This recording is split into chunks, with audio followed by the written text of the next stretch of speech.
O podcast que você ouve agora é uma produção da Central 3.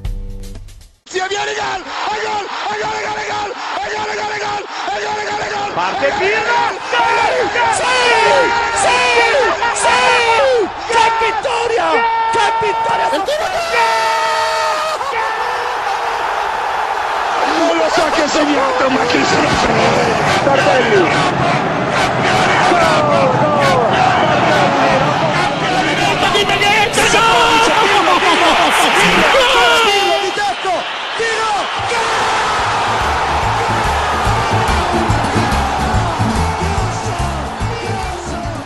Olá a todos, sejam muito bem-vindos ao podcast da Cautiopédia, que vem chegando para a sua edição de número 15. Se na última edição a gente estava assim na expectativa, a gente estava com aquele frio na barriga, porque a Série A ia começar, agora a gente já tem um aperitivo, a gente já recebeu 2 aperitivos na verdade, né? Porque estamos gravando após 2 rodadas disputadas. Com 2 rodadas disputadas já dá para ver alguma coisa, já dá para falar muito. A gente já fala muito sem ter a bola rolando, imagina, com a bola rolando, já com essas 2 rodadas finitas. A gente tem muito para falar de boas surpresas, de times que estão, eu sei que é muito cedo, mas digamos assim, confirmando o favoritismo. Vamos falar também sobre esse mercado que ainda não fechou, né? A gente está gravando no dia 30 de agosto, uma quarta-feira. O mercado fecha no dia 1º, uma sexta-feira. Então, muito provavelmente, teremos ainda algumas contratações bem interessantes após a gravação desse podcast. Mas a gente pode falar das contratações interessantes que aconteceram entre o último programa e esse. Inclusive hoje, né?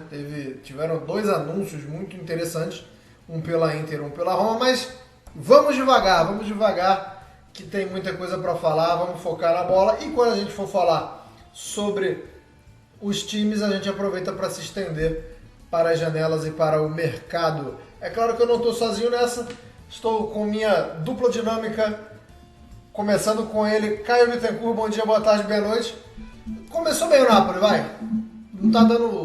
Não teve show, mas começou bem, pô. Não dá pra cobrar muito mais do que isso por enquanto. Olá a todos. Assim, eu acho que sempre dá pra cobrar mais. Indo por essa perspectiva, por outro lado, são naturais.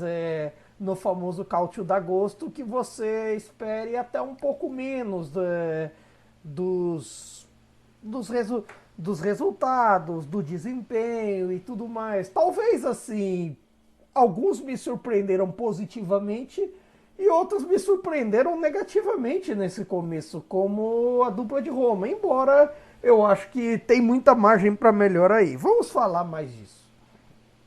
Nelson Oliveira, bom dia, boa tarde, boa noite. O que achou dessas 2 primeiras rodadas aí, dando uma pincelada de leve aí já nessa primeira introdução, nessa primeira participação sua, Nelson?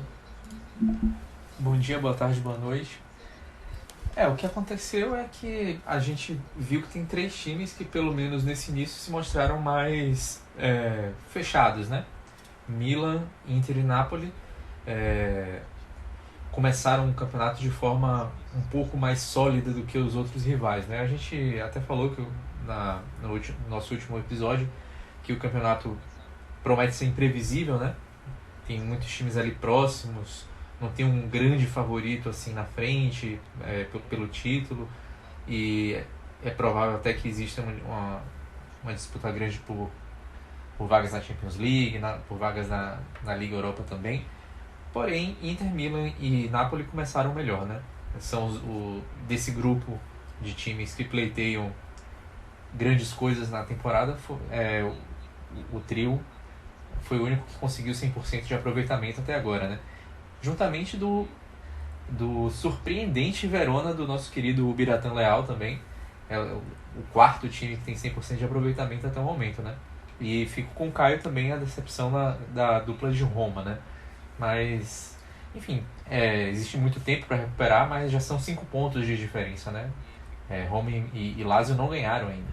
Então, já começa o campeonato tendo que tirar uma vantagem relativamente expressiva. É verdade, 5 pontos quando a gente fala da Roma, e pior ainda no caso da Lazio, né, que perdeu os 2 jogos, mas vamos falar sobre tudo isso. Você falou do Bira e eu ri bastante no nosso grupo de WhatsApp da Culturepedia. Ele, assim que o Verona vence o segundo jogo, ele soltando aquela famosa frase, né? O stop the count. Parou o campeonato por aqui, porque o Verona tá lá nas cabeças. Inclusive também vou aderir ao stop the count hoje, porque na liga do Fantacalcio estou ali dividindo a liderança com o Leonardo Bertozzi. Então, por mim, stop the count também, porque se o Bira está feliz com a classificação da Série A, eu estou felicíssimo também com a classificação do Fantacalcio. Quem não conhece, é o Fantasy oficial da Série A, no qual venci nas 2 primeiras rodadas, mas eu não sei se essa alegria vai durar muito tempo não. Vamos falar sobre o Milan então, começar falando sobre o Milan, porque como o Nelson já citou, é um dos times que que conseguiu 100% de aproveitamento nessas primeiras rodadas. Eu vou jogar para você primeiro, Caio, o que me chamou a atenção em relação ao Milan. Individualmente, quem terminou a temporada ou quem fez uma boa temporada na temporada passada, começa bem essa temporada também, né? Theo, Leão, Giroud, mas eu queria que você falasse do que o Milan não tinha e agora tem, que aparentemente é um lado direito, né? A gente comentou isso algumas vezes na temporada passada, como era um time torto, como era um time que você podia confiar muito nas tabelas ali de Leão e Theo, que inclusive rendeu de novo, né? Contra o Torino, saiu um belíssimo gol por ali, mas agora o time não está, como eu posso dizer, cambeta, né? O time tem um lado direito, pelo menos nessas 2 primeiras rodadas, é bom sempre trazer esse recorte, né, cara? Sim, esse início de algumas peças da turma do Chelsea, agora que dá para dizer assim, para Loftus-Cheek e para Pulisic, foi um início bem interessante. Taticamente manteve o 4-3-3 da pré-temporada, o Reinders ali na esquerda também teve o seu desempenho interessante e nesse início parece um time promissor. Pareceu um time dominante diante do Toro, salvo ali o momento do gol de empate Granata, foi dominante diante do Bolonha na estreia, e assim, no primeiro momento pareceu bem seguro defensivamente. Claro, agora o fato de você ter as suas peças saudáveis, você ter o seu Mike Maignan saudável, o seu Tomori saudável e Theo saudável, no fim das contas acaba pesando. Acaba pesando e no fim das contas, outra vez digo, a gente vai ter que ver com a capacidade do Milan de mantê-los saudáveis na temporada. Porque sempre que a gente viu esse time jogar completo, com as melhores peças disponíveis, com o melhor que esse time pode produzir, sempre foi um time competidor e competente no fim das contas. Virou um time que consegue ter uma solidez e que consegue transformar tudo isso em resultados. E com essa eficiência nos 2 primeiros jogos, pode ser uma boa tendência e um bom caminho para se esperar. Principalmente acredito no lado direito. Acho que a questão da entrada do Loftus-Cheek e do Pulisic pode ser um bom fator. Embora, nesse momento, a gente possa dizer que é tudo meio embrionário. Um 4-3-3 que o Milan não havia atuado antes dessa temporada, o esquema clássico era outro, e que, de repente, num primeiro momento, vem dando certo. Mas aí é ver de acordo com as necessidades do time, com o que vem por aí do mercado, com as eventuais apostas, com o eventual elenco e tudo mais. E até porque se você for parar para pensar, você tem gente que também pode pedir passagem ao longo da temporada. Você tem o caso do Chukwueze, você tem o caso do Yunus Musah e por aí vai. Então, acredito que dessa vez há bons presságios. E tem um possível nome que também pode ser interessante para esse sistema de 4-3-3. No caso, seria a chegada do Taremi junto ao Porto. E pensando nesse 4-3-3, talvez até seja o esquema melhor adaptado para alguns dos jogadores que esse time tem. O próprio caso do Pulisic, o caso do Rafael Leão, que quando esteve nesse sistema foi bem. O próprio caso do Theo, embora você tenha toda a questão da liberdade e tudo mais. E acredito até mesmo dessa estrutura de meio campo que o Milan montou para essa temporada. Ô Nelson, queria que você falasse, tem um terceiro elemento aí pelo lado esquerdo, né, que a gente não está falando tanto mais, que deixou boas impressões, pelo menos para mim, nessas primeiras rodadas. Assim, a gente fala muito do Theo Hernandes e o Leão, o Reinders é um cara que deu um corpo ali, né, digamos assim, não só na questão física, mas questão de participação e de ocupação de espaço também, né? O cara corre mais que notícia ruim. Queria que você falasse um pouquinho também dessa chegada, dessa primeira impressão, né, do Reinders, meio-campista do Milan. Ele jogou muito bem, né? Contra o Bolonha, por exemplo, ele não errou nenhum passe. Então, daí a gente tira, né, o nível de impacto que ele teve já no time do Milan. Contra o Torino ele foi um pouco menos... apareceu um pouco menos, né? Mas também jogou bem. E isso aí já gera alguma dúvida até para a volta do Benacer, né? Que o Benacer tá machucado, volta ali provavelmente em novembro, dezembro. E na teoria seria o titular desse time, né? Então agora ele já tem um bom motivo para se preocupar. Acho que o Reinders ele consegue dialogar muito bem por ali, porque ele faz bem as duas fases do jogo, né? Então ele consegue dar organizada, tem um bom apoio também dos outros jogadores ali em torno dele no setor. Então eu acho que a gente tinha até comentado aqui anteriormente, né, que tinha bons motivos para ser uma das contratações mais interessantes do Milan, né, nessa temporada. E a gente está vendo isso por enquanto, mas eu acho que o Milan vai ter uma grande prova de fogo ao longo do próximo mês, né? O Milan tem um calendário inicial assim bastante complicado. Torino e Bolonha já eram testes um pouco difíceis, né? Porque foram times que ficaram no top 10 da Série A passada. E embora o Bolonha tenha perdido várias peças, Torino está um pouco mais parecido, mas enfim, né? Times do top 10. E nas próximas rodadas, né? Até a 7ª rodada, né? Então nas próximas 5 rodadas, o Milan vai enfrentar simplesmente Roma na próxima rodada, depois pega a Inter e ainda tem um jogo contra a Lazio, né? Então o Milan tem um mês de fogo aí pela frente, né? E eu acho que isso vai ser muito importante para a gente ver como é que esses reforços vão se portar, porque uma das coisas que a gente salientou, isso vale para o Reinders e para vários outros que o Milan contratou, é que são jogadores que não tinham ainda uma experiência prévia na Série A, né? Então agora eles vão ter vários clássicos em sequência, né? Então vai ser interessante ver como é que esse time vai se portar nesses jogos ainda maiores do que esses dois que eles realizaram até o momento. Importantíssimo e interessante mesmo essa sequência.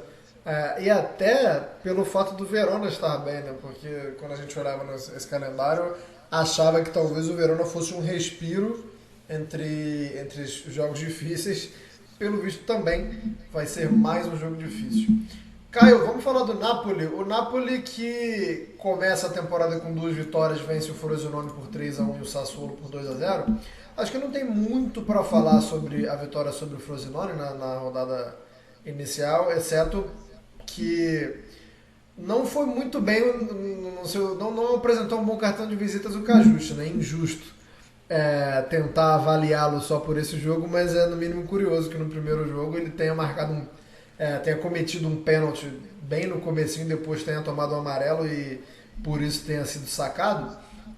Mas queria que você falasse também sobre o jogo contra o Sassuolo, porque esse sim eu acho que a gente tem um pouco mais para falar, né? Um pouco mais de acontecimentos no jogo, né? Contra o Frosinone a gente vê ali, acho que fora o gol sofrido de pênalti, teve um chute do Frosinone que acerta a trave e nada mais, o Napoli consegue controlar legal, e contra o Sassuolo já não é um jogo tão fácil assim, né, cara? Assim, no caso do Frosinone eu já discordo, eu já achei que houve coisas a dizer positivamente, que assim, é o fato da defesa ter concedido poucos chutes a gol, concedido poucos chutes, e mesmo a questão Cajus, que além desses dois lances que você citou, ele também, por causa de um impedimento dele, se anulou um gol do Raspadori, que aliás, curioso até, o Raspadori, assim, até fez partidas interessantes contra Frosinone e Sassuolo, mas falta o gol.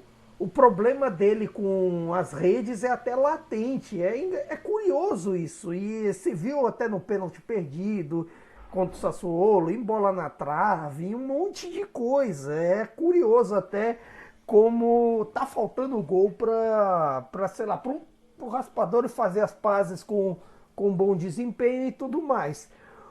O que acabou pesando um pouco, assim, nesse desempenho inicial, além do, claro, ceticismo, assim, de se o time vai se manter, se as qualidades vão se manter e tudo mais, é um ceticismo fora de campo, se você for parar para pensar. Primeiro por tudo que aconteceu no famoso caso Gabriel Veiga, que de repente estava contratado, aí de uma hora para outra ele, o jogador e o glorioso Pini Zahavi reclamaram que o Napoli não pagou a cláusula de 40 milhões, e mesmo com o Napoli e Celta tudo certinho e tudo mais, no fim das contas acabou se cancelando e mandando ele, um bom jovem, para a Arábia Saudita e jogar lá no Al Ahly. E no fim das contas acabou se descobrindo que a negociação era porque, além de toda a influência do Pini Zahavi, ele que colocou Mitrovic, Alex Telles, Neymar, Koulibaly, mais uma galera dentre os agenciados dele e tudo mais, no fim da negociação ele ganharia 15% da cláusula. Isso já disseram. E por meio dessas coisas se questionou muito o mercado do Napoli. Por que se falou tanto disso? Porque uma das questões que ainda são um ponto de interrogação são a ausência de reservas à altura para algumas posições. Por exemplo, para a função do Zielinski. Talvez o Napoli fique sem alguém de ofício. É bem verdade que o Lindström, bom dinamarquês que foi contratado do Eintracht Frankfurt, ele tem experiência lá no Frankfurt de meio campista, de ponta direita, de ponta esquerda, já fez ala, já fez tudo ali. Mas até meu amigo do Napoli Brasil, glorioso Leonardo, um abraço para ele, ele chama o Elmas, que é o Severino do Napoli. Ele é pau para toda obra, ele joga em diversas funções e tudo mais. E o Lindström é um pouco disso também. Mas é baseado nesse tanto de funções, desse tanto de espremer os jogadores em suas qualidades, que há um ponto de interrogação sobre o que pode ser o melhor desempenho desse time. Você também tem essa questão com o Raspadori também, que faz função de meio campista e faz também de duas pontas, tanto na esquerda quanto na direita. Tudo bem, isso acaba por ser uma vantagem para o Rudi Garcia, porque de certa forma, em comparação ao Spalletti, ele é menos, como é que eu posso dizer, ele é menos fiel a um sistema.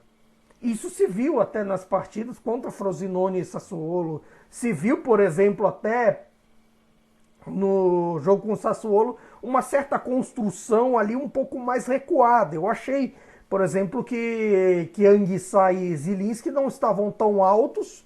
E, sinceramente, eu particularmente não sou muito fã. Mas aí é questão de jogo minha.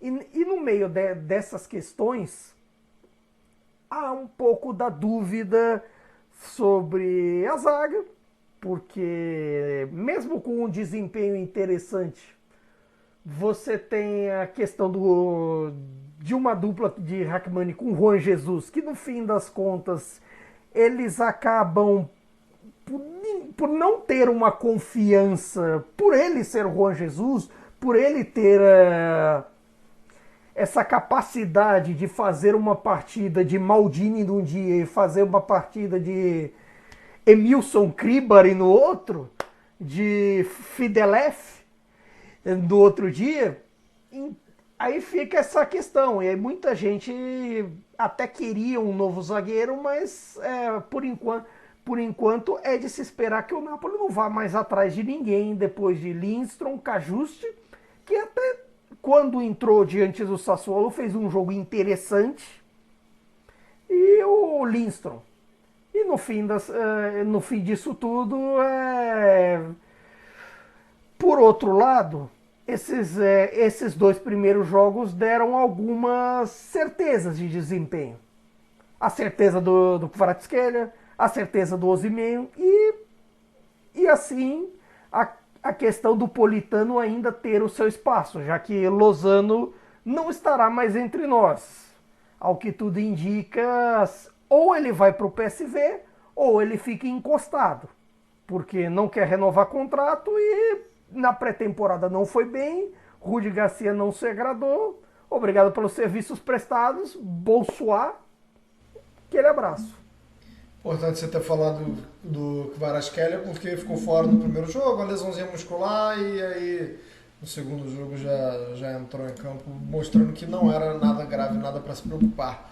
Nelson Oliveira, Inter de Milão é um dos times que você falou no começo do programa, que também começa o campeonato com 100%, e além disso, tem também uma contratação muito interessante anunciada hoje, o Benjamin Pavard. Não confundir com Benjamin Arrola, tá? Que geralmente aparece aí pra galera narrar e comentar nos jogos ao vivo. Estamos falando de Benjamin Pavard, que vem do Bayern de Munique, cerca ali de 30 milhões de euros, né? Tem as questões dos bônus, mas é um jogador que fez muito esforço para ir para a Inter de Milão. Queria que você falasse também sobre isso, Nelson, de como ele vai encaixar no time, mas se isso mostra de alguma forma uma Inter mais forte no cenário europeu, depois de chegar na final de Liga dos Campeões, ou o Pavard simplesmente queria meter o pé do Bayern e forçou porque a Inter era quem estava mais próxima mesmo? Não, um jogador que vai ser titular. O lado ruim para o interista é que o Darmian vai para o banco. O Darmian é um jogador que é sempre muito regular, e antes ele meio que alternava com o Dumfries, né? Mas agora tem um quadrado, então o Darmian deve ser utilizado mesmo como zagueiro. Então agora ele vai para o banco, a não ser que o Pavard não se adapte ou vá mal e tal, então o Darmian vai para o banco, né? E assim, é o zagueiro que depois do Bastoni era o zagueiro mais regular que a Inter tinha no elenco no momento, né? Então, por esse lado, é uma perda, mas obviamente é um upgrade, né? O Pavard é um campeão do mundo, um cara que, assim como o Darmian, também nasce como lateral e joga ali como terceiro zagueiro ali pela direita.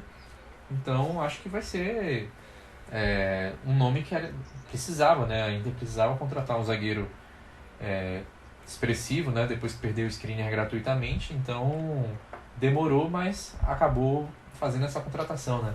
Eu estava até dando uma olhada em fóruns, né, sobre o mercado da Inter, né? Comentários, pessoas que estavam dando uma analisada no mercado da Inter, e que o Pavard acabou surgindo como uma opção depois que, enfim, que a Inter tinha como primeira alternativa a contratação do Azpilicueta, né, que acabou se transferindo para o Atlético de Madrid por questões pessoais, mas já estava tudo meio encaminhado, assim. Então a Inter tinha como ideia fechar com o Azpilicueta gratuitamente, usar essa grana no Lukaku. E acabou que as duas negociações deram errado, né? Então aí o que a Inter fez? Pegou um dinheiro maior e investiu no Pavard, que já tinha esse interesse há um tempo, mas o Bayern não liberava por uma questão de que não tinha um substituto, e acabou usando menos, né? Fazendo contratações com menos custos no ataque, né? Que foi buscar o Arnautovic e o Alexis Sanches, né? Só que isso pode acabar gerando problemas, né? Porque o Alexis Sanches e o Arnautovic são jogadores que, além de já estarem com uma certa idade, eles têm problemas recentes, né? Histórico recente de problemas físicos. Então, a Inter pode acabar se vendo meio em apuros, né? Se esse histórico acabar se confirmando lá na frente. O Thuram, apesar de ter jogado bem, deu uma assistência já, ele ainda não fez gol, então isso também pode gerar uma pressão e acabar ficando muito peso em cima do Lautaro, né? O Lautaro foi o melhor jogador da Inter nessas 2 primeiras rodadas, marcou os 2 gols da vitória sobre o Monza, também marcou contra o Cagliari e é interessante como o Lautaro a gente não dá pra cravar ainda, porque o Lautaro ele tem uma peculiaridade, né? Ele faz gols em muitos jogos, depois tem jejuns enormes, né? Então assim, ele começou a rodada, começou a temporada parecendo que tá conseguindo interpretar bem essa nova função dele de líder do ataque, né? Porque ele nunca foi, desde que chegou a Inter, o atacante, o centroavante principal. Ele sempre jogou naquela posição, mas tendo um 9 mais clássico ao lado, né? Dessa vez, não, ele tem sido utilizado como o fazedor de gols do time. Nessas 2 rodadas ele mostrou bem, mostrou que está bem, bem na cabeça dele, né? Ele tá com moral, né? O capitão do time, já fez mais de 100 gols pela Inter, essa temporada provavelmente vai entrar no grupo dos 10 maiores artilheiros do clube também, então ele tá com moral nesse momento. Agora vamos observar como é que ele vai se portar se algumas dificuldades acontecerem, né? Então, assim, como a Inter tinha o Correa, que não rendia praticamente nada, talvez não seja tanta diferença assim. Caio, eu vou ficar no ataque, mas não focando no Lautaro, né? O foco é quem vai fazer essa parceria. E a gente teve saídas, né? Saídas do Correa, que o Nelson acabou de citar, do Dzeko e do Lukaku, e as chegadas do Thuram, do Arnautovic e... Quem foi o último que você falou agora mesmo? O Alexis Sanches, perdão.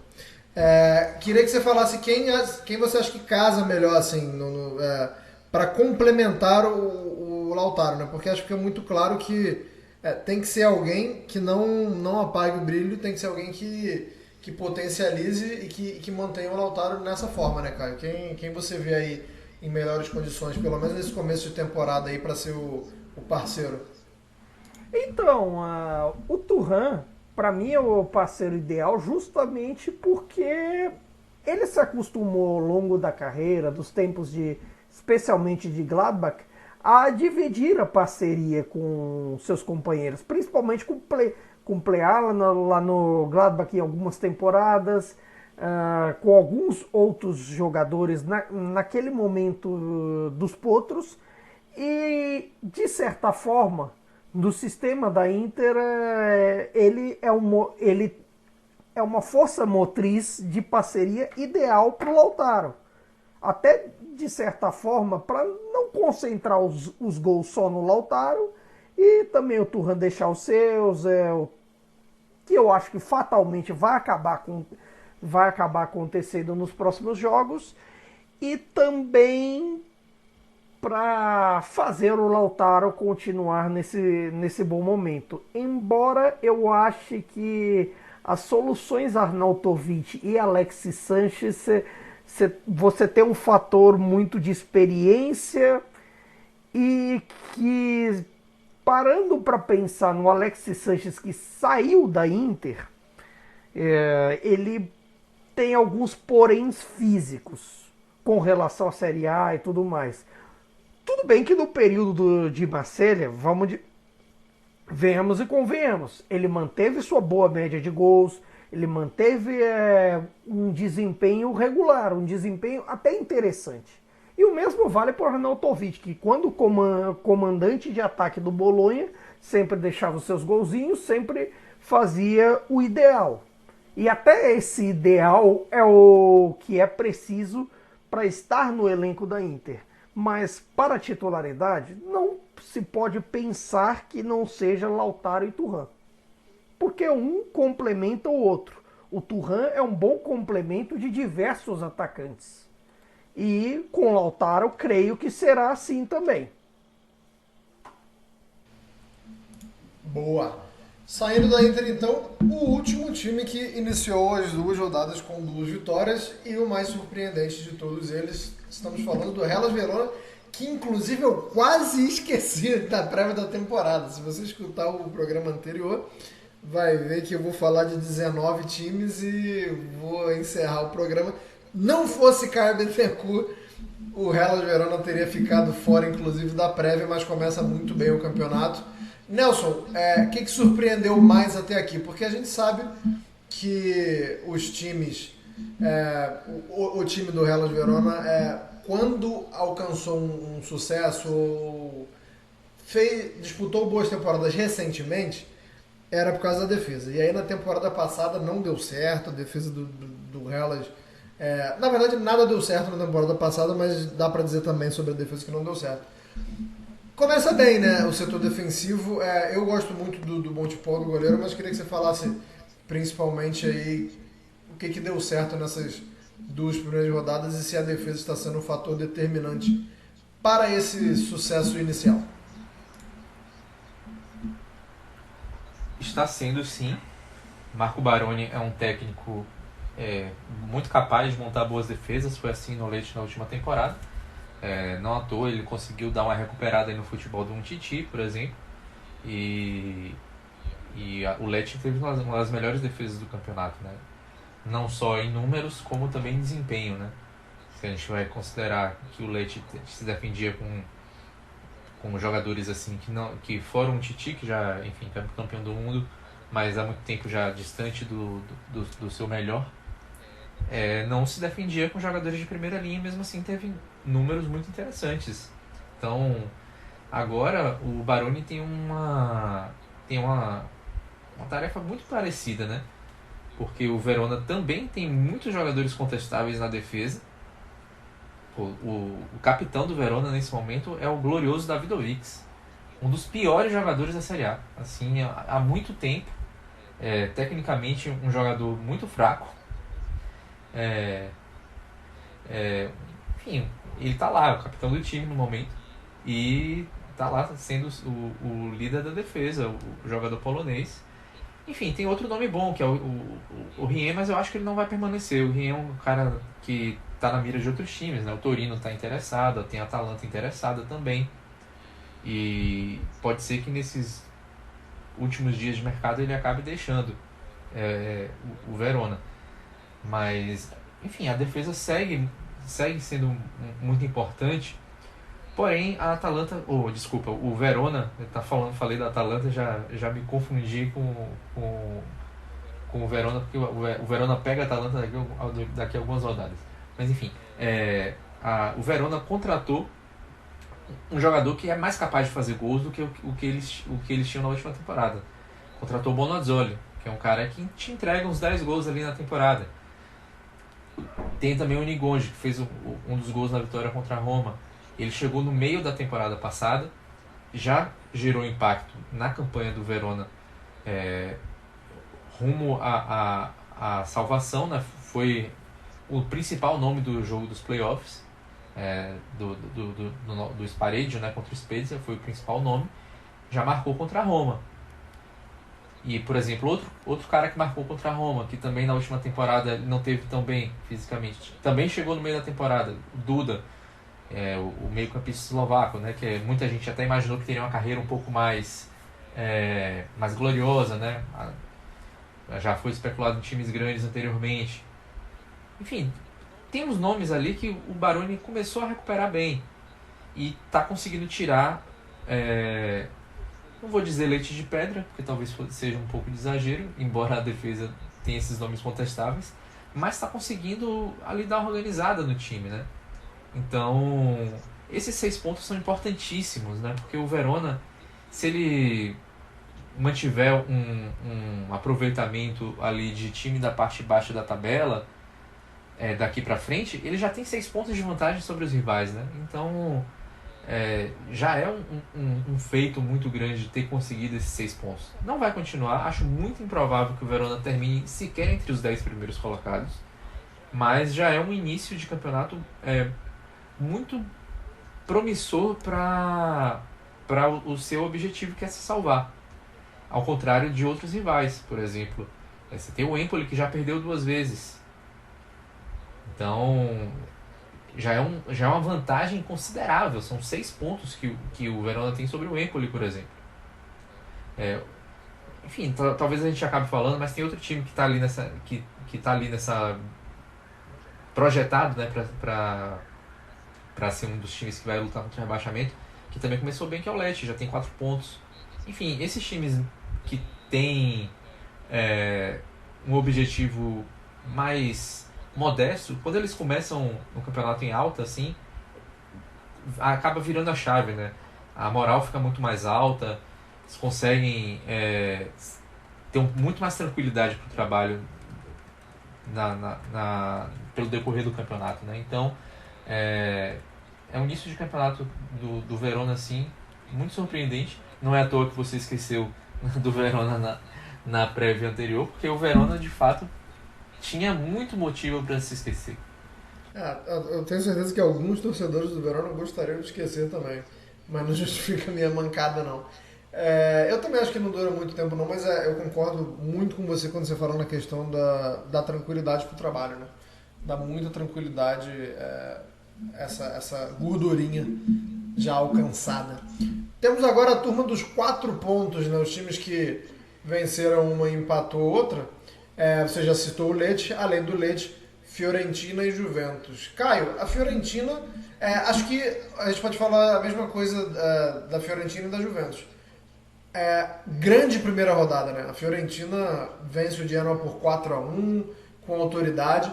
A Juventus vence a Udinese jogando fora por 3-0, também com volume de jogo que eu fiquei espantado. Não necessariamente a beleza do jogo, mas criou muito, né? Um time ali com bastante gente no ataque, a Juventus. Mas na segunda rodada, a Fiorentina acaba perdendo pontos contra o Lecce e a Juventus recebe o Bolonha e não consegue vencer o Bolonha. Queria que você falasse desses dois aí que tem, até aqui nessas 2 rodadas, trajetórias um tanto quanto parecidas, cara. Exatamente.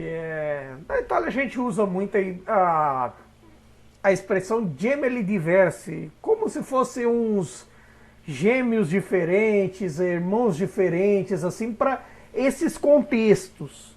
Então, no meio disso, eu acredito que até as partidas de Fiorentina e Juventus, em certos momentos, pelo menos da primeira rodada, pareceram uma fotocópia, ou uma xerox, se você preferir, porque o desempenho nos 45 iniciais, tanto da Fiorentina com o Genoa, quanto da Juve com o Udinese, foram avassaladores, de domínio do meio campo, de criação a toda hora, de atacantes sendo abastecidos a todo momento, e por aí vai.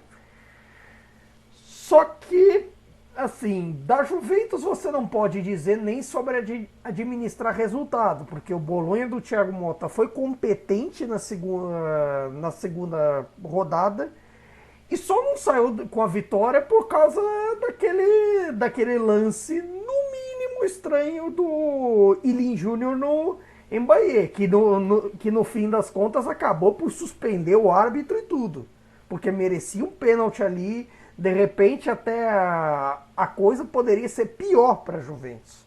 Claro, no fim do jogo a Juventus buscou o empate, até tem suas questões com a criação e tudo mais, que precisam ser resolvidas, porque tem atacantes eficientes, tem qualidade para isso, e a régua agora é posta em cima do desempenho, principalmente do primeiro tempo diante da Udinese. Eu acho que o desempenho dali foi o que de melhor a Juventus pode produzir. Com o desempenho incrível do Chiesa, com o desempenho incrível do Vlahovic, voltando ao seu melhor nível, voltando a ser o artilheiro que todo mundo espera, apesar de uma temporada caótica no físico na temporada passada. É claro, vale um pouco daquilo que eu falei para o Milan, do que eu acho que serve para o Napoli, serve para a Inter, serve para todo mundo. O físico vai acabar comandando, especialmente nessa temporada que você tem a vantagem de ter poucos jogos intrasemanais, especialmente no caso da Juventus, que acabou por, num português, claro, abdicando da sua vaga à Conference League para pensar em cumprir a suspensão da UEFA e tudo mais. E, por outro lado, você tem uma pequena desvantagem que é daqui para maio de 2024, o campeonato não vai parar. Não vai ter pausa de Natal, não vai ter pausa de dezembro, acabou a mamata. E no meio dessas coisas todas, você pode preparar muito o seu físico. É bem verdade que, em termos de desempenho, você pode pensar que o melhor da Juventus sempre está por vir. Os times do Allegri sempre chegam assim, parecendo meio cambaleante no chamado cálcio de agosto, ali, setembro, aí de repente outubro, novembro, dezembro, começam aquela sequência de bons resultados, de resultados sólidos e que faz a Juventus competir lá em cima. Com relação à Fiorentina, eu já vejo o contrário por um aspecto. Seguem os mesmos problemas de administração de jogo, da administração de placares favoráveis. Afinal de contas, a Fiorentina teve 2-0 à frente do Lecce e o Lecce foi buscar. É claro, você também, no caso da Fiorentina, você tem gente entrando no time. Você teve, por exemplo, com o Lecce a estreia do Parisi, que não tinha estreado diante do Genoa. Você tem algumas mudanças no meio desse processo. Beltrán ganhando minutos. Você tem dúvidas com relação ao mercado, que é se vai ou não vai do Amrabat, que é uma questão. Não adianta pensar que não, porque é. E, embora tenha lá suas boas notícias, que se você for pensar, dos 2 gols da Fiorentina contra o Lecce, quem deu assistência? Duncan e Arthur. E o Duncan ainda fez gol e assistência. Então pode ser uma boa notícia o fato de que alguns dos seus reforços, ou de gente que esteve no banco na temporada passada, começou a dar resultado. Mas ao mesmo tempo você começa a pensar que alguns problemas continuam. E esse problema do time do Vincenzo italiano de administrar partidas quando se está na frente, e até mesmo dos tradicionais problemas defensivos deles, podem ser um problema pensando a longo prazo, pensando até mesmo de Europa, que não falaremos aqui nessa semana gloriosa.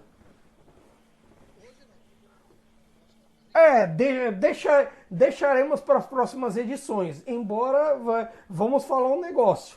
Nós vamos sentir uma saudade desgraçada de falar de sorteio de Champions e de Europa League daqui para frente.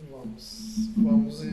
Estão querendo acabar com a alegria do povo, que é o sorteio. Estão querendo acabar, não vão acabar.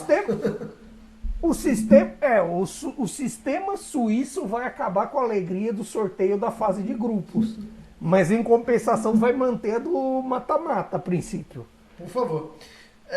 E Nelson, citei a Fiorentina e a Juventus porque tiveram cenários parecidos, mas legal falar também do Lecce, né? Eu não sei se isso é um parâmetro que a gente já pode observar ou se foi uma coincidência, porque fazer recorte de 2 jogos é muito complicado, né? Não dá para estabelecer realmente.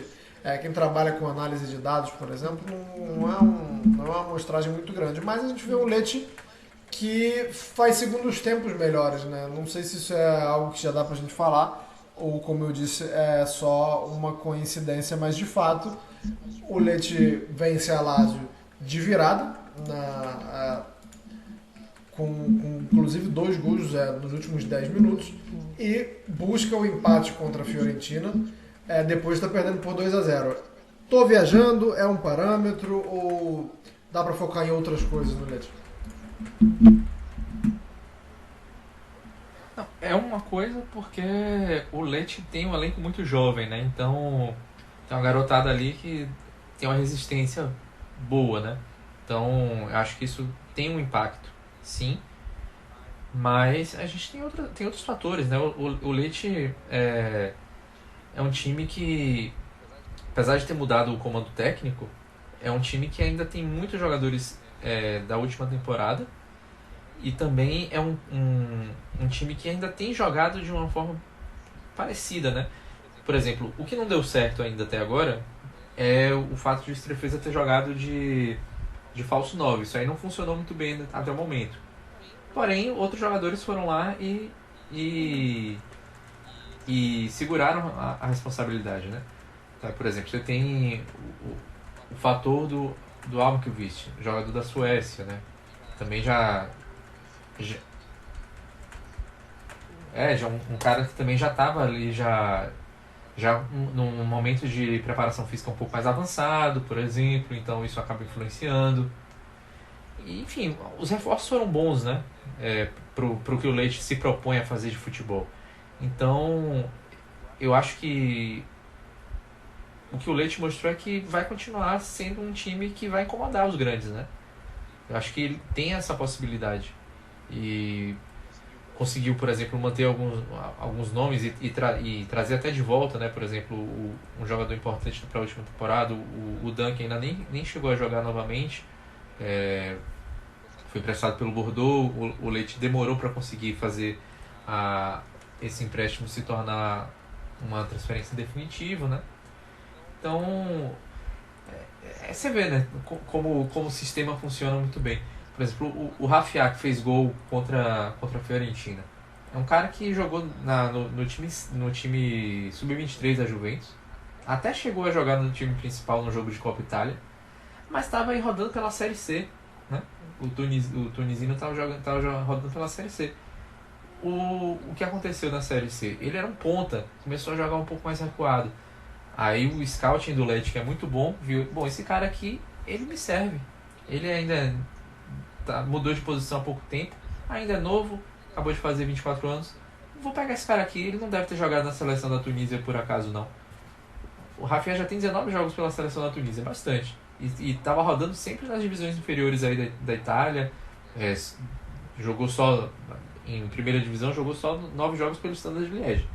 Então, pegou o cara para jogar ali de meio campista, um dos 3 ali do meio campo, e o cara já chegou dando resultado. Fez um golaço, inclusive, um dos gols mais bonitos da última rodada. Então, assim, eu acho que o Leite vai dar muito trabalho, porque consegue descobrir jogadores pouco valorizados, pouco badalados, mas que acabam entregando resultados acima do que se esperava deles, assim, no papel, né? Um cara pouco badalado, mas que entrega um nível mais interessante do que pareceria possível Joga entregar. mais do que parece, né, o Leite? Caio, vamos agora partir para a meiuca. Times que estão oferecendo boas e mais impressões, né? E acho que a gente pode colocar todos eles nesse bolo, não só porque perderam um jogo e ganhou o outro, né? Porque pode acontecer de você perder jogando bem, pode acontecer de você ganhar jogando mal, mas é curioso como Atalanta e Monza venceram jogando muito bem e perderam jogando muito mal. No caso da Atalanta, venceu na primeira rodada contra o Sassuolo. Acho até que o primeiro tempo nem tanto, não jogou muito bem não, mas no segundo tempo, e já vou entrar um pouco no que eu ia te perguntar, que eu acho que é mostrando as peças, né? Quando a Atalanta mexe, quando aciona jogadores do banco de reservas no jogo contra o Sassuolo, o time melhora bastante. E aí a gente fica sempre brincando, né? Não sabe se o Gasperini escalou errado ou se mexeu bem. Mas mostra coletivo, mostra um grupo grande e no qual ele pode achar soluções durante o campeonato, durante os jogos. Mas nada disso valeu no jogo contra o Frosinone e a Atalanta acabou perdendo por 2-1. O Monza já começa o campeonato perdendo para a Inter de Milão, mas consegue uma boa vitória, uma vitória bem importante contra o Empoli, porque controlou o jogo, foi sólido e quando foi exigido, Di Gregório estava lá, né? Eu gosto do goleiro Di Gregório. Queria que você falasse da dicotomia de Atalanta e Monza nessas primeiras rodadas. Olha, eu acho que essa dicotomia dá para estender para todo mundo que tem 3 pontos. Porque isso vale também para o Frosinone e para o Genoa. Porque o Frosinone, você teve aquele jogo que assim, você ameaçou pouco o Napoli, é bem verdade, também por méritos defensivos do Napoli, mas assim, um destaque em comum entre os dois, que foi o Haroui, bem no jogo com o Napoli, bem no jogo com a Atalanta, e o caso do Genoa, que no fim das contas, a Reteg mania começou.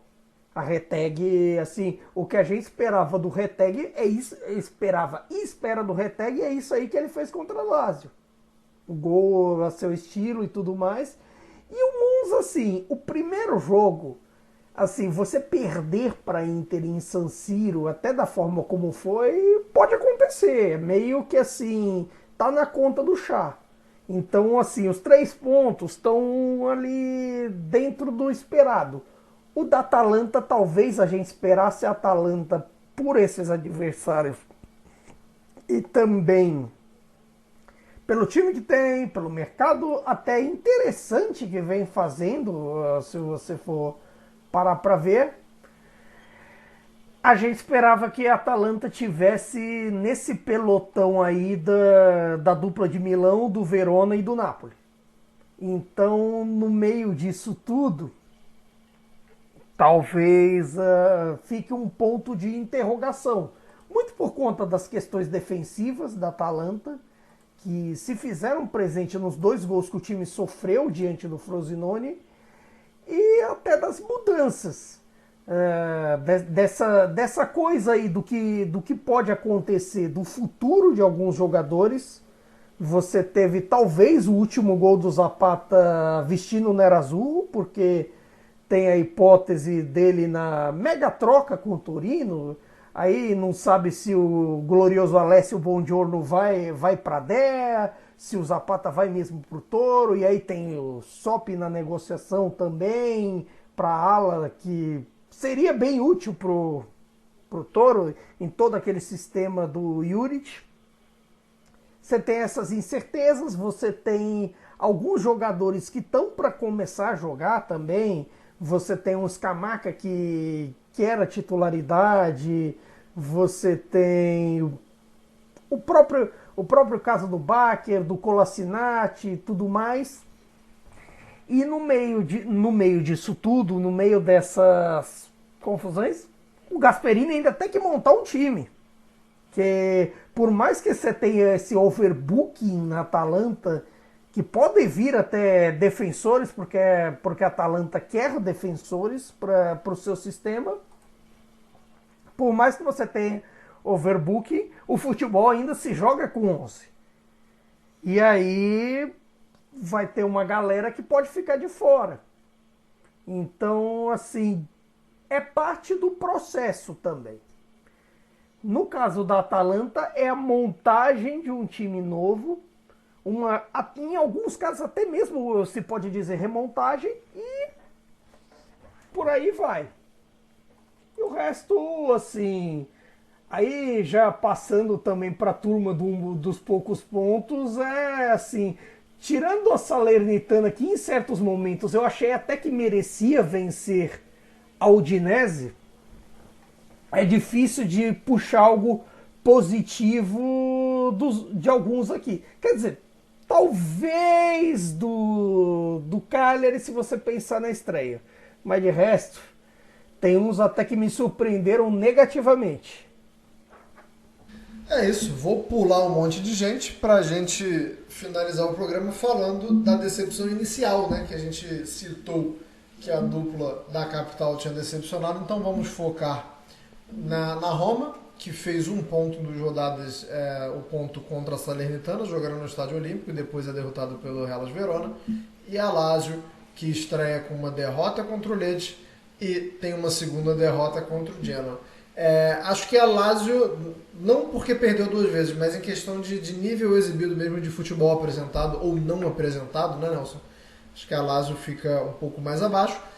As duas anunciaram contratações hoje, as duas equipes. A Lazio anuncia o Guendouzi, que chega do Olympique de Marseille, aquele que jogou no Arsenal, o cabeludo, né? que tem fama de ser uma mala sem alça, né? Tem fama de ser mais chato que chinelo de gordo. E a Roma anunciando o Lukaku. Mas pode começar falando da Lazio, Nelson, por favor. A Lazio surpreendeu porque ela pegou dois times que estavam ali na teoria para ficar na parte de baixo da tabela, né? Genoa, que acabou subindo estava na Série B da última temporada, e o Lecce, que também escapou do rebaixamento por poucos pontos, né? Então, a gente acho que tem muito do peso aí da saída do Milinkovic-Savic, porque, enfim, você acabou desmontando, né, um trio que era simplesmente o trio das alegrias para a Lazio durante muito tempo, né? O Luiz Alberto continua lá, saiu até a notícia hoje de que renovou o contrato, ainda não foi anunciado oficialmente, mas é o que tudo indica que vai ser anunciado ainda nas próximas horas. E você tem o Immobile, que, enfim, né, um ano a mais de Immobile. O Immobile já é um cara que passou dos 30, né, tá com 33. Então, daquele grupo ali, talvez o que fosse mais constante, no que tenha sido mais constante no último ano, era o Milinkovic-Savic, né, e ele saiu. Então o Kamada ainda não conseguiu apresentar um grande futebol, o que é natural, né? O cara acabou de chegar, mas surpreendeu um pouco alguns erros defensivos, né? A Lazio, que foi uma fortaleza defensiva na última temporada, tomou um gol do Lecce com bola pingando na área, outro gol com bola também levantada na meia-lua, e o terceiro gol, que foi o gol que o Retegui fez, também um gol de bola rebatida que faltou o zagueiro na cobertura. Então o Retegui ali na entrada da área, né, entre a meia-lua e a marca do pênalti, apareceu para disparar para a rede. Então aí é um ponto de alerta para a Lazio, essa questão de defesa, né? Então eu acho que é algo que o Sarri precisa trabalhar. Ele já reclamou muito do calendário, então já dá para ver que ele não está com muita paciência, né? Então ele já reclamou que a Lazio vai ter uma quantidade grande de jogos difíceis fora de casa nesse início de campeonato. Então eu acredito que ele vai tentar fazer um pouco mais de ajustes nessa primeira pausa de data FIFA, né? Que vai ser na semana que vem, depois da rodada na rodada, depois da quarta rodada, né? Se não me falha a memória nesse momento. Então é isso, eu acho que ele vai esperar um pouquinho para poder trabalhar melhor, apesar de não ter nessa temporada uma quantidade grande de jogos de Série A no meio das semanas, né? E a Roma, né? Primeiro que o Belotti fez gol, né? Então acho que isso aí já é uma novidade daquelas, né? Só que isso vai durar pouco tempo, né? Já que o Lukaku deve tomar a posição dele. E aí é que o senhor José Mourinho vai ter um trabalho aí a partir de janeiro, porque vai ter um overbooking ali de centroavante, né? Já estou aí projetando em janeiro, porque ele vai ter na mão o Lukaku, Belotti e o Abraham, né? Então é bom algo começar a acontecer lá, porque se chegar em janeiro com todo mundo ali disputando posição, nenhum grande titular, e a Roma ainda não tivesse acertado, eu acho que vai dar trabalho, porque o Lukaku, dizem, né, que ele deixou a Inter porque ele queria que o Inzaghi saísse, que o Inzaghi não tinha dado a titularidade a ele, e ele queria que o Inzaghi saísse, por isso ele acabou dando aquele zig, né? Tô falando baianês aqui, né? O conhecido enfim, o signal, como é que você chama? Eu até me perdi por aí quando você dá, enfim, fazer um ghosting, né? Dá um perdido, pronto, me veio na memória, porque eu tinha perdido, eu tava pensando aqui entre o baianês e o termo em inglês, né? Mas enfim, deu um perdidinho ali na Inter, fugiu. E é isso, o Dybala já se machucou de novo, né? Já teve uma lesão. Tanto ele quanto o Lukaku, parece que eles vão abdicar de convocação, né, durante a data FIFA para trabalhar. Acho que isso vai ser muito importante para Roma. E o problema para Roma é que pode chegar já na terceira rodada com um ponto, né? Porque vai receber o Milan na próxima rodada. Então, não tá fácil não a vida por lá. Caio Bittencourt, chegamos ao final do programa. Deixamos de falar de algumas equipes, mas se você é torcedor de uma dessas equipes, não nos critique. Sua equipe não foi nem boa o suficiente, nem mal o suficiente, né? Pra gente também ter seus comentários e conectar. Mas, Caio, considerações finais, se você quiser falar de alguma equipe da qual não falamos, sinta-se à vontade. Se quiser falar mais sobre alguma da qual já falamos, sinta-se à vontade também. Exatamente. O que eu gosto do Cautiopédia é essa liberdade editorial. Dito isso, eu me surpreendi negativamente com a Udinese em termos de desempenho, positivamente com o Bolonha, que como eu disse lá atrás, eu achei interessante o desempenho deles contra a Juventus, até negativamente com o Empoli e com o Sassuolo. Voltando à dupla da capital, que eu queria pincelar umas coisas também, eu acho um mercado tanto da Roma quanto da Lazio interessantes. O da Lazio tem batido na porta de nomes como Guendouzi, tem tentado construir um meio-campo, e acho que mesmo com esse início irregular, a Lazio pode se apegar ao fato de que o Sarri precisa um pouco mais de tempo para montar o seu time ideal, para fazer o seu sistema funcionar um pouco mais.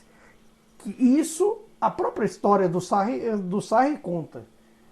Assim, perder as duas primeiras para o Sarri não é um grande problema. Se você lembrar do começo dele no Napoli, ele só venceu em 5 jogos naquela primeira temporada dele em 15 e 16. Depois saiu dali da parte de baixo para disputar o título. Com a Roma, volta aquela questão do físico. Principalmente se você parar para pensar que o bom desempenho da Roma na temporada passada esteve ligado aos melhores momentos físicos e técnicos do Dybala. Só que um Dybala só pode não fazer verão, no fim das contas. E aí, será que Lukaku reduzirá essa dependência? Eu tô meio curioso também se no meio disso tudo o Mourinho em algum momento vai acabar optando por ter 2 atacantes no sistema. Mas essas dúvidas vão ser respondidas nas próximas rodadas. E estamos curiosos, porque, por incrível que pareça, ainda tem mercado. E, aliás, vale dizer, porque não só, eu não sei se o Nelson falou, se me falou, me desculpe, porque além do Lukaku, além do Abraham e do Belotti, tem o Asmun chegando aí. Então, assim, será que em algum momento o Mourinho vai estar pensando de colocar o Dybala ou como um trequartista, ou fazer o Dybala jogar com o Lukaku em um time ideal, ou 2 centroavantes, como foi o melhor momento do Lukaku no futebol italiano? Será que alguém vai fazer o papel que foi do Lautaro na Inter agora? E o Pellegrini esperar nessa? para ver. Como é que vai ser, né? E fora que a Roma perdeu o Matic, né? E ali aquele setor tá de meio campo ali central mesmo, né? Porque a Roma jogando no 3-4-2-1 habitual, né? Perdeu muita cobertura ali e era uma das reclamações do Mourinho, né? Agora é engraçado que do último programa a gente estava falando como ele estava se queixando de que faltava um 9. Agora ele tem 4 9s no elenco. Né? Então eu acho que isso aí vai ser complicado de ele gerenciar, né? Vamos ver o que ele vai fazer. Não tinha nada, agora tem um monte e uma dor de cabeça diferente. Muito obrigado a todos os que nos escutaram até aqui. Seja bem-vindo se você está aqui pela primeira vez, seja bem-vindo para essa nova temporada, né? Nos acompanhe durante toda a temporada da Série A, não só da Série A, mas dos clubes italianos também nas competições europeias. Deixo um abraço também para todo o pessoal da Central 3 e também da seleção. E também da seleção, vale dizer, hein? Na próxima edição bom, não, vamos falaremos assim. Da seleção. De repente, será, o que será dos primeiros jogos do humano da querida Pata E um abraço para o pessoal da Central 3, Leandro e a mim, Matias Pinto.